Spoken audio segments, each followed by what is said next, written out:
Viewers আসসালামু আলাইকুম। গুপ্তবিদ্যা সন্ধান ইউটিউব চ্যানেলে সবাইকে সুস্বাগতম। আজকে আপনাদের মাঝে যে টপিকটি নিয়ে উপস্থিত হলাম এটা হলো চাকু সাধনা। তো চাকু সাধনা এটা হলো বুড়া অমাবস্যা রাত্রে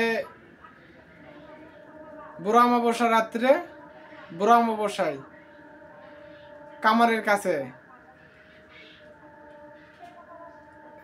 কামারের কাছ থেকে বেনে নেবেন, একটা চাকু তৈরি করে নেবেন। বুড়া অমাবস্যাতে দুমুখে একটা চাকু তৈরি নেবেন যেন দুদিকে ধার থাকে।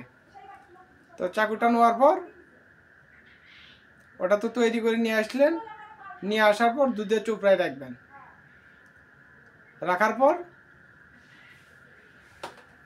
দুধ থেকে তুলে নেবেন, তুলে নিয়ে সুন্দর করে মুছবেন, মুছে রোদে শোকাবেন। শোকানোর পর মন্ত্র পাঠ করবেন। শ্যামকালা কালিয়া তুকদম চালাচ্ছে আমাদের লর্ড ডান্সতে করে এই চাকু যে কাজে লাগাবো সেই কাজ না করবো, আল্লাহ মোহাম্মদ মাথা কাবু। এই মন্ত্রটা 1001 পাঠ করবেন এবং 1001 পাঠ করবেন এবং 1001 চাকুতে ফুঁক দিবেন। তো চাকুটা আসল লেগে গেল, ওটাতে চাকল দিতে পারবেন, পাতা টানতে পারবেন। যেমন চাকল দেওয়া শ্যামকালা কালিয়া তুকদম চালাচ্ছে আমাদের লর্ড ডান্সতে করে চাকল বন্ধ না করবো, আল্লাহ মোহাম্মদ মাথা কাবু। নিজের শরীরে বন্ধ করতে পারবেন। চাকুতে ফুক দেবেন, শ্যামকালা কালিয়া তুকদম চালিয়ে আমি দুই লট ট্রান্সফার করে আমার শরীর বন্ধ না করবো, আল্লাহ মোহাম্মদ মাথা খাবো। তো চাকুতে একটা সুপার পাওয়ার হয়ে গেল, ওটাতে একটা কালির একটা শক্তি চলে আসলো যা বলার বাইরে। তারপর যখন পাতা টানবেন, শ্যামকালা কালিয়া তুকদম চালিয়ে আমি দুই লট ট্রান্সফার করে তুলো আসি পাতা উপস্থিত না করবো, আল্লাহ মোহাম্মদ মাথা খাবো। শ্যামকালা কালিয়া তুকদম চালিয়ে আমি দুই লট ট্রান্সফার করে তুলো আসি পাতা ভর না উঠবো, আল্লাহ মোহাম্মদের মাথা খাবো। তারপরে জিন হাজির করতে পারবেন।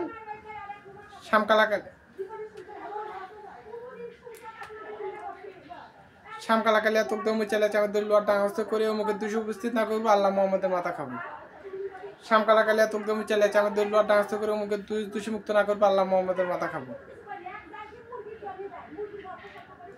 বশীকরণ কাজ, পানি পড়া, 1 গ্লাস পানি নেবেন, 7 বার মন্ত্র পাঠ করবেন। শ্যামকালা কালিয়া তুকদম চালিয়ে আমাদের লোয়ার ডাঙস্ত করে মুখের বেটির সাথে মুখের বেটার মিল্লা করে দেবো, আল্লাহ মোহাম্মদের মাথা খাবো। ওই চাকুতে পানি পরে দিবেন, বান কাটতে পারবেন, মিষ্টি পড়তে পারবেন, তেল পড়তে পারবেন, সমস্ত রকম কাজ আপনারা করতে পারবেন। তো কিছু রহস্য আমার কাছে রাখলাম আর আপনাদেরকে দিয়ে দিলাম, আপনারা কাজ করুন, সাধন ভোজনে থাকুন। জিন ভূতের দেখা এমনিতেই মিলবে, না হলে আমি দেখাই দিব। অন্য অন্য দেশের লোকেরা টাকা খরচ করে বিভিন্ন দেশে ঘুরতে যায়, আর আমরা চোখ বন্ধ করে পুরো পৃথিবীতে ঘুরি। আমরা মানুষ গরিব হতে পারি, কিন্তু আল্লাহ আমাদের ভিতরে সেই শক্তিটা দিছে। তো একটা শিষ্য আইছিল, শিষ্য আসার পর ওই শিষ্যক বলছিলাম, তো আরে বেটা তোর ইচ্ছা কি? তো শিষ্য আমাকে ছোট্ট একটা ইচ্ছার কথা বলছিল, তাই আমি বলছিলাম যে এটা কোনো ইচ্ছা হলো? তোকে পুরো পৃথিবী ঘুরে দেখাবো, তুই দেখ। শিষ্য পুরো পৃথিবী ঘুরে দেখছে, দেখে চোখ আন্দার দিয়ে পড়ে গেছে যে এটা গুরু কি দেখালো। তো সবাই ভালো থাকবেন, সুস্থ থাকবেন। আসসালামু আলাইকুম।